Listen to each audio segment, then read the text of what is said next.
Isang mapagpalang hapon mga kagarden. At ang kaganapan po ngayon dito sa aking kubo ay aking kukumpunihin at ayusin itong cabinet na nanggaling sa aming bahay. Yung kadugsong po nito ay kinain ng bukbok kaya itinapon ko na. Ang ginawa ko naman ay dinouble check ko. Nakita ko naman na buo pa kaya sabi ko sayang. Dahil kailangan din ito doon sa aming itinatayo na butuhan sa kaparisahan doon sa aming garden, sa aking gardenenan. Para may malagyan kami ng mga plato o ano pang mga kailangan doon sa aming kainan. Kaya aming pinakikinis para maging maganda at maayos ang pagkakagawa nito. At kung mapapansin nyo naman itong aking asong ito ay laging sumasama baga dito sa pag ako nagbablog. Gusto niya lagi siyang kasama.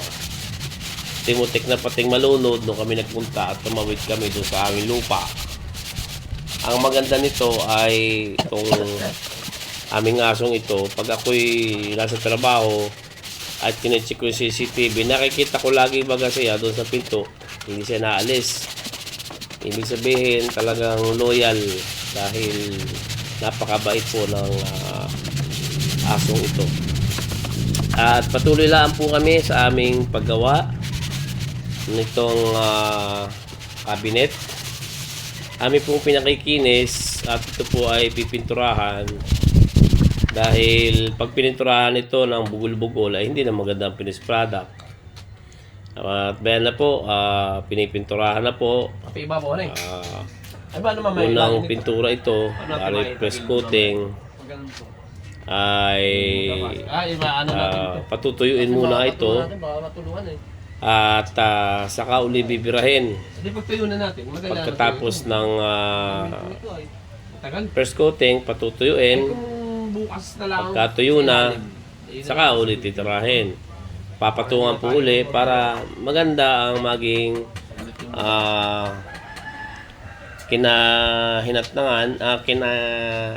hinatnangan. Ano ba sa Tagalog ito? Medyo nakakano. Maganda yung resulta pala. Maging maganda yung resulta ng aming pinaghirapan. Dahil sa mahal po naman ng kahoy o kaya bibili ka nito sa mga furniture ay napakamahal po nito dahil maganda namang klase itong kahoy na ito. At kung mapapansin ninyo, ito sa lamesa, napakaganda ng pagkakakulay na yan. Medyo nag-fade na nga lang dahil lagi nang tinatamaan ng araw. At tuloy na po ang aking kasama sa pagpipintura. Talagang pulido siyang gumawa. Bawat singit ng kahoy o yung bawat kanto, talagang sanay makikita po ninyo sa tao kung talagang yung iba ay nagtatrabaho lang o yun ang mga iba nagtatrabaho dahil nasa puso ang paggawa. Kaya kung mapapansin ninyo ay medyo talagang ang paggawa ni ay masilan ba? Merong pinturahan lang, bahala na kayo. At talagang dito sa kanyang pagkakagawang ito, nakikita ko naman yung trabaho niya. Talagang sabi ko nga ay may uwido baga. Dahil minsan yung mga gumagawa ng ganito, siyempre talagang yung iba ay makagawa lang. Pero dito sa nakikita ko sa kanya ay talagang iniisa-isa niya. At abangan natin ang magiging finished product nito. Kung talagang ang kanyang pagkakagawa ay talagang pulido o ginawa lang ng basta. Ayan po. Kanyang pinipinturahan ng maayos. At muli po ay shoutout nga po pala sa mga taga-Imos dyan sa Mediation 1, sa Monson family, sa Tropang Monson dyan sa Mediation 1, kay Ate Inyang, kay Jack Jack, sa nanay at tatay ni Jack Jack. Shout sa inyo kuya. At kay kuya, limutan ko na itong pangalan ni kuya, kay Kuya Bugard. Shout out sa iyo Kuya Bugard. Mga minsan papasyal kayo baka kami diyan. At medyo matagal-tagal din tayong hindi nagkasama. At shoutout din po pala sa aking kapatid dyan sa Poland.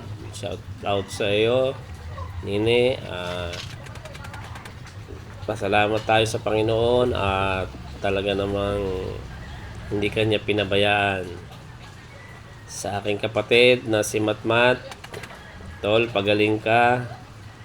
At bago ka umalis sa trabaho, pahinga ka muna bago ka umuwi sa inyo para iwas aksidente.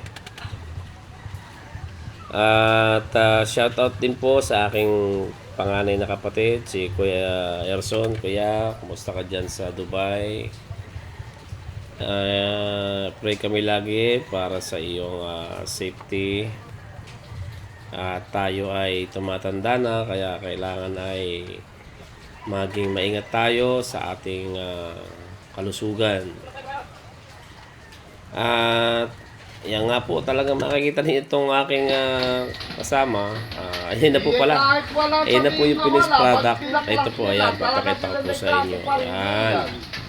At muli po, maraming salamat sa walang sawang panonood ng Garden ni Enan. Abangan po